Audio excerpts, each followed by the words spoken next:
Radhe Radhe to everyone. So welcome to you all. Here we are solving NEST PYQs. So our question for today is let n be the sum of all integers greater than 1000 and less than 2000. ठीक है. If n minus x n divided by x, so x we have to find. वो एक natural number आना चाहिए. ठीक है.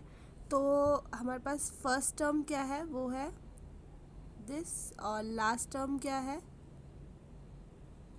तो यहाँ से हम n कैलकुलेट कर लेते हैं. Greatest term minus smallest term and plus 1, तो विल गेट 999. नाउ सम हम कैसे निकालेंगे. n बाय टू मतलब 999 divide by 2 first term plus last term, तो विल गेट दिस 149,800. ठीक है. ना इसकी जब हम प्राइम फैक्टराइजेशन करेंगे तो ये होगी 2 की पावर दिस, 3 की पावर 4, 5 की पावर क्यूब और 37. ठीक है.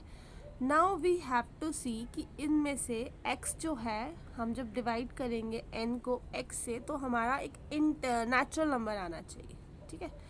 तो हम क्या करते हैं, हम यहाँ लिख देते हैं 149,800. इसको डिवाइड करेंगे 2 से. ठीक है. फिर इसको डिवाइड करेंगे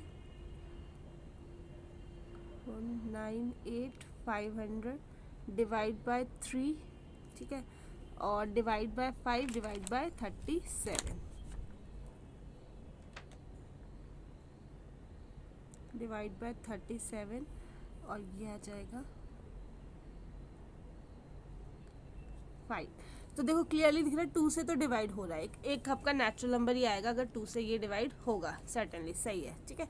3 से डिवाइड करने पे ये 13, मतलब मैं सम कर रही हूँ ना, तो ये देगा 5, 14 और 19 और 27, तो ये भी कर रहा है. ठीक है. 37 से ये डिवाइड नहीं करेगा और 5 से ये डिवाइड होगा. तो अगर आप ऑप्शंस में देखो तो अगर हम इसको मान लो 7 से भी कर लेते हैं, चलो प्राइम फैक्टराइजेशन से, तो सॉरी 37 से तो होगा, प्राइम फैक्टराइजेशन से तो ये होगा ही होगा, है ना. तो अगर हम 7 से इसको डिवाइड करते हैं, 3 की जगह आई विल राइट 7, तो ये नेचुरल नंबर नहीं आएगा. 11 से सेम डिवाइड करते हैं अगर, तो ये हमारा नेचुरल नंबर नहीं आएगा. 13 से करते हैं तो भी ये नेचुरल नंबर हमारा नहीं आएगा. तो ओनली 5 इज़ द ऑप्शन. ठीक है. जिससे डिवाइड करने पे हमारा एक नेचुरल नंबर आ जाएगा. सो x इज 5. Answer is 5. कुछ नहीं करना था, बस सम निकालना था और उसको डिवाइड करना था. Now a b be the roots of the polynomial this, और a हमारी 3x3 मैट्रिक्स है whose entries are from a b. तो इसके रूट्स निकाल लेते हैं.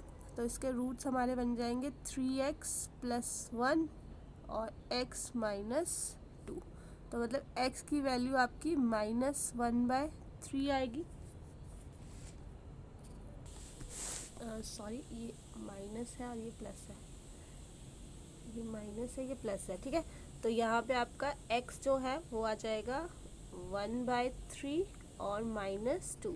इट मीन्स a जो है वो ये ले लो और b ले लो -2. ठीक है.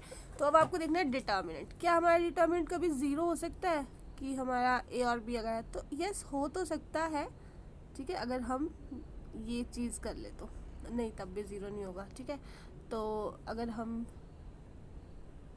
लेट a बी 3x3 में, नॉट 2x2, 3x3 मैट्रिक्स, और तो मतलब ऑलवेज 0 नहीं होगा आप, क्योंकि ये चीज़ें देखो आपकी ना जो रूट्स है मतलब यहीं से ही आपकी वैल्यूज. तो हो सकता है अगर हम यहाँ पे लिख दें 1/3 -2 1/3, यहाँ 0 और 0, तो ये 0 तो नहीं होगा, तो डिसकनेक्टेड.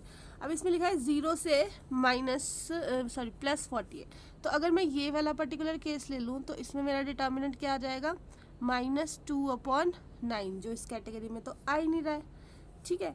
हाँ, जो थर्ड कैटेगरी है, हाँ, -48 से लेके 0 के बीच में आ सकता है. ये हर चीज़ कवर कर रहा है कि हाँ इसमें से हमारा कोई ना कोई डिटर्मिनेंट होगा ही होगा. ठीक है. तो नेक्स्ट ये बोल रहा है कि जो आपका डिटर्मिनेंट है it should be less than और इक्वल टू 30। तो हमारा जो डी ऑप्शन है ये कह रहा है -30 डिटर्मिनेंट ऑफ ए और +30, लेकिन ऐसा नहीं है, इसके नीचे भी हमारा डिटर्मिनेंट नेगेटिव में हो सकता है, so that's why d is also wrong. So c option हमारा करेक्ट ऑप्शन है। Now next question is f be a polynomial such that f(x) भी ये okay. तो हमें यहाँ से इसका जो है f'0 और f"1 पहले निकालना है ना, वो इम्पोर्टेंट। ओके तो हम सबसे पहले क्या करते हैं, इसका ले लेते हैं फर्स्ट डेरिवेटिव, f'(x) ले लेते हैं, तो वो हमारे पास आ जाएगा 3x² plus 2x f'(0) plus f'(1x), ठीक है, ये आ गया हमारे पास। अब हम क्या करते हैं, इसमें x की जगह 0 पुट कर लेते हैं, तो हमारे पास ये आ जाएगा f' और सॉरी यहाँ पे x नहीं आएगा ना, इसकी तो हमने डेरिवेटिव ले लिया, तो f'0 इक्वल्स टू f'1, ये आ गया, ठीक है। तो अब हम यहाँ पे f',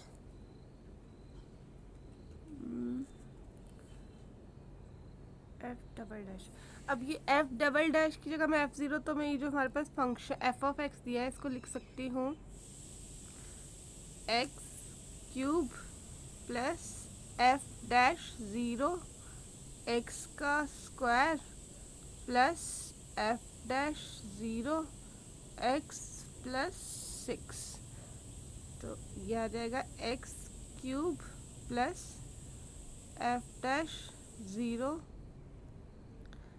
x² plus x plus 6, ठीक है। तो अब इसको मैं इसका सेकेंड डेरिवेटिव ले लूँ, तो ये आ जाएगा मेरा f'(x) जो है 6x प्लस 2f'0 है ना। तो अब मैं यहाँ पे x की जगह 1 पुट कर लेती हूँ, तो I will get f'(1 equals to 6 plus 2f'0।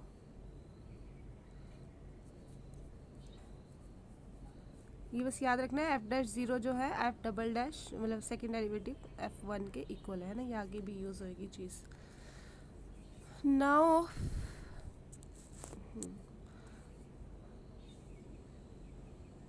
यहाँ पे लिख देती हूँ ना, f'0 जो है f'(1 के इक्वल है।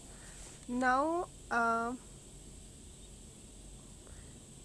ठीक है, अब मैं यहाँ पे डाल देती हूँ f'0 equals to 6 plus 2f'0 है ना, f'(1 की जगह डाल दिया, तो यहाँ से आ जाएगा f'0 इज -6। तो अब मैं यहाँ पे वैल्यू जो है यहाँ पे डाल के, तो मेरा f(x) क्या आ जाएगा, x³ minus 6x² minus 6x plus this, ठीक है। तो अब मैं यहाँ पे क्या करूँगी, वैल्यूज़ पुट कर देंगे जो जो हमें क्वेश्चन में चाहिए, f(1), f(0) और f(2), और ये ऑप्शंस में डाल के विल सी कि कौन सा हमारा ऑप्शन मैच होगा। तो f(1) क्या आ जाएगा, वो आ जाएगा 6, f(0) इज 6, f(1) इज -5 और f(2) इज 22। सो अब हम यहाँ पे 5 इंटू -1 करेंगे, तो ये 25 हो जाएगा, ये हमारा +6 हो जाएगा, और ये हमारा 22 हो जाएगा।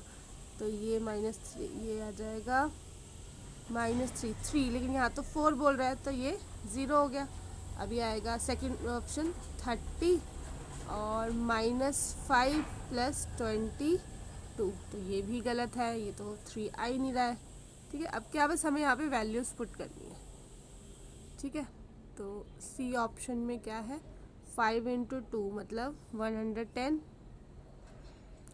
और +6 -5, ये भी सही नहीं हो रहा है। फिर नेक्स्ट ऑप्शन आ जाएगा 30 -25।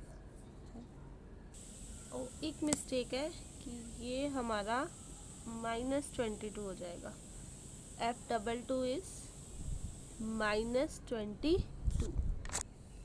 ठीक है, तो आप ये सारी वैल्यूज में पुट करना है and you will get the answer.